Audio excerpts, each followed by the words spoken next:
The Second World War, a podcast by Stephen Bedard. Today's podcast is brought to you by Audible. Get a free audiobook download and 30-day free trial at audibletrial.com/hopesreason. Over 180,000 titles to choose from for your iPhone, Android, Kindle, or MP3 player. If we were to look at the most terrible men of the 20th century, Adolf Hitler and Joseph Stalin could easily share the top spot. An article by Timothy Snyder appeared in 2011 in the New York Times comparing Hitler and Stalin. Setting aside military casualties, it is suggested that the Germans deliberately killed 11 million non-combatants, with the Soviets killing 6 million during the Stalin period. This, of course, is not meant to be a competition, so there can be no winner. We can only conclude that both men were monsters who caused suffering almost beyond imagination. While having much in common when it comes to large-scale murder, they could not be any different politically. Hitler and National Socialists were on the far right, and Stalin and the Communists were on the far left. The Communists were one of Hitler's targets, along with the Jews, during his rise to power. He saw both as being largely responsible for Germany's problems. Hitler's brown shirts openly attacked communists in Germany, and he made no secret of his hatred of communism. And yet the Second World War began with Nazi Germany and the Soviet Union in cooperation. How did this happen? Initially, it looked like the Soviets would take an anti-German stance. Soviet Foreign Commissar Maxim Litvinov desired to contain Hitler through international cooperation. He suggested an alliance between France, Great Britain, Poland, Soviet Union, Romania, and Turkey to prevent future German aggression. British Prime Minister Neville Chamberlain rejected this as premature. Just imagine for a moment if this plan had been acted on. Would Hitler have attacked in the face of such an alliance? How many lives would have been saved? We will never know. Litvinov continued to push for an anti-German coalition, but was continually rejected. Litvinov was replaced by Molotov, seemingly as a sign of Stalin's shift in policy, although this was not immediately obvious. Stalin was interested in an alliance with France and Britain, but as full partners. However, Britain was far more interested in allying itself with Poland directly rather than with the Soviets. Molotov proposed a military mission from France and Britain to come to Moscow to discuss how to keep peace in Europe. While this meeting took place, the Soviets interpreted the French and British discussions as revealing a complete lack of interest. This conclusion did not escape the Germans. The improvement in relations between Germany and the Soviet Union would revolve around events in Poland.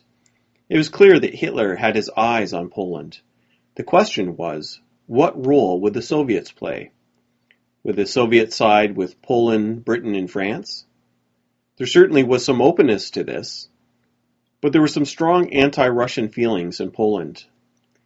The Polish commander-in-chief made this statement: "With the Germans, we would risk losing our liberty. With the Russians, we would lose our soul." Let those words sink in. Obviously, he could not have anticipated the Nazi atrocities that would take place in Poland not long after the statement. But could any unwiser words be spoken? The Soviets were not innocent, and yet Poland was in a precarious position, and it would take the British and French much longer to come to their aid than the Soviets. Stalin later recounted to Churchill that he lacked confidence that the British and French would come to the aid of Poland, and if they did, the resources they would send would be only a small percentage of what it would cost the Soviets. Everything was pushing Stalin into the arms of Hitler. There have been claims that Hitler bullied Stalin into a non-aggression pact, but the evidence is lacking. Adolf Hitler sent a telegram to Joseph Stalin on August 20th, 1939. In it, he described the rising tensions with Poland and the inevitability of war. There is no threat that the Soviet Union would be next. Hitler would have been foolish to even hint at such a thing. Instead, this is what Hitler wrote to Stalin. "In my opinion, it is desirable, in the view of the intention of the two states, to enter into a new relationship, not to lose any time. For this reason, I would like you to talk to my foreign minister again on Tuesday, August 22nd, or at the latest 23rd. The Reich foreign minister will have full and extraordinary powers to reach agreement on a non-aggression pact. Not only is there no evidence of Hitler bullying, and normally there's plenty of evidence when Hitler does bully, there is every reason to believe that this was something that the Soviets actually wanted. Months before this, Molotov had told the German ambassador in Moscow that economic agreements between the two nations were impossible until a political arrangement, in other words, a non-aggression pact, could be made. On August 23, 1939, this pact, known alternatively as Molotov-Ribbentrop Pact, German-Soviet Non-Aggression Pact, and by Time magazine, the Commun-Nazi Pact. The irony of this latter strange combination of words foreshadows how things would end. Here is the content of the pact. The government of the German Reich and the government of the Union of Soviet Socialist Republics, desirous of strengthening the cause of peace between Germany and the USSR, and proceeding from the fundamental provisions of the Treaty of Neutrality, which was concluded between Germany and the USSR in April 1926, have reached the following agreement. Article 1. The two contracting parties undertake to refrain from any act of violence, any aggressive action, or any attack on each other, either individually or jointly with other powers. Article 2. Should one of the contracting parties become the object of belligerent action by a third power, the other contracting party shall in no manner lend its support to this third power. Article 3. The governments of the two contracting parties will in future maintain continual contact with one another for the purpose of consultation in order to exchange information on problems affecting their common interests. Article 4. Neither of the two contracting parties will join any grouping of powers whatsoever that is directly or indirectly aimed at the other party. Article 5. Should disputes or conflicts arise between the contracting parties over problems of one kind or another, both parties will settle these disputes or conflicts exclusively by means of a friendly exchange of views or, if necessary, by the appointment of arbitration commissions. Article 6.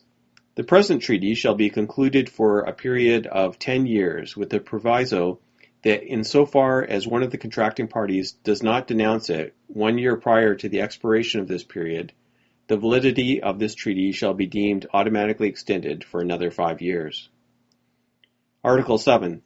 The present treaty shall be ratified within the shortest possible time. The ratifications will be exchanged in Berlin. The treaty shall enter into force immediately upon signature.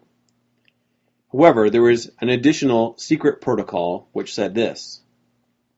On the occasion of the signature of the non-aggression treaty between the German Reich and the Union of Soviet Socialist Republics, the undersigned of the two parties discussed in the strictly confidential conversations the question of the delimitation of their respective spheres of interest in Eastern Europe. These conversations led to the following result. 1. In the event of a territorial and political transformation in the territories belonging to the Baltic states, being Finland, Estonia, Latvia, Lithuania, the northern frontier of Lithuania shall represent the frontier of the spheres of interest of Germany and the USSR. In this connection, the interest of Lithuania in the Vilna territory is recognized by both parties. 2. In the event of a territorial and political transformation of the territories belonging to the Polish state, the spheres of interest of Germany and the USSR shall be bounded approximately by the line of the rivers Nero, Vistula, and San. The question of whether the interests of both parties make the maintenance of an independent Polish state desirable and how the frontiers of the state should be drawn can only be definitely determined in the course of further political developments. In any case, both governments will resolve this question by means of a friendly understanding. 3. With regard to southeastern Europe, the Soviet side emphasizes its interests in Bessarabia. The German side declares its complete political disinterestment of these territories. 4. The protocol will be treated by both parties as strictly secret. This was not just abstract political maneuvering. These decisions would have concrete impact not just on Poland, but on other nations as well. Nazism and communism, two extreme opposites on the political spectrum. Adolf Hitler and Joseph Stalin, two monsters united in being responsible for millions of deaths. An unlikely cooperation in many ways, and something that had no hope of remaining long term. But that's the tale for another episode. Thank you for listening to this episode of the Second World War podcast. My recommended book is The Devil's Alliance, Hitler's Pact with Stalin, 1939 to 1941, by Roger Morehouse. History remembers the Soviets and the Nazis as bitter enemies and ideological rivals, the two opposing totalitarian regimes of World War II, whose conflict would be the defining and deciding clash of the war. Yet for nearly a third of the conflict's entire lifespan, Hitler and Stalin stood side by side as partners. The pact they agreed on had a profound and bloody impact on Europe, and is fundamental to understanding the development and denouement of the war. The Devil's Alliance explores the causes and implications of the Nazi-Soviet pact, the creation and dissolution of which were crucial turning points in World War II. Forged by Ribbentrop and his Soviet counterpart, Molotov, the non-aggression treaty briefly united the two powers in a brutally efficient collaboration. The Germans and Soviets quickly conquered and divided Central and Eastern Europe. Hundreds of thousands of people caught between Hitler and Stalin were expropriated and deported or killed. Fortunately for the Allies, the partnership ultimately soured. Ironically, however, the powers' exchange of material blueprints and technological expertise during the period of the pact made possible for a far more bloody and protracted war than it would have otherwise been conceivable.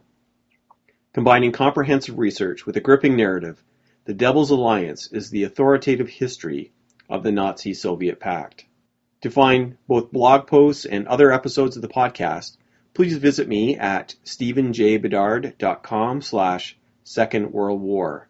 And please consider supporting me at patreon.com/hopesreason. Thank you, and God bless.